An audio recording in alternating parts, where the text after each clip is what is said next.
একটু জ্বালালে একটা দিবে, বেশি জ্বালালে এতটা দিবে। কখনো সিনেমার জন্য, কখনো আবার ব্যক্তি জীবনের খবরের জন্য ঢালিউডের জনপ্রিয় অভিনেত্রী পরীমনি সবসময়ই আলোচনায় থাকেন।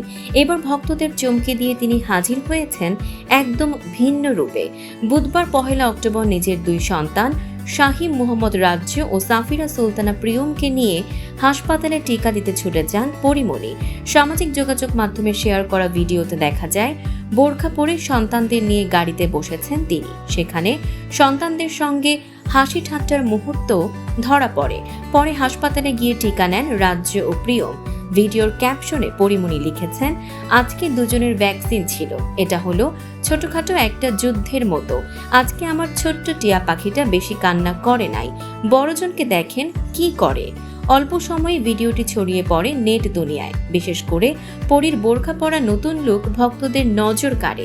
একজন মন্তব্য করেছেন, মাশাআল্লাহ, পরীমনি আপুকে বোরকাতে খুব সুন্দর লাগছে। আরেকজন লিখেছেন, হিজাব নিকাবে আরো বেশি সুন্দর লাগছে, মাশাআল্লাহ। শুধু সন্তানের টিকা দেওয়ার মুহূর্ত নয়, মায়ের নতুন উপস্থাপনাও ভক্তদের হৃদয় ছুঁয়ে গেছে। অনেকে বলছেন সেলিব্রিটি পরীমনি নয়, মা পরীমনিকে দেখেই যেন আরো কাছের মনে হচ্ছে তাকে।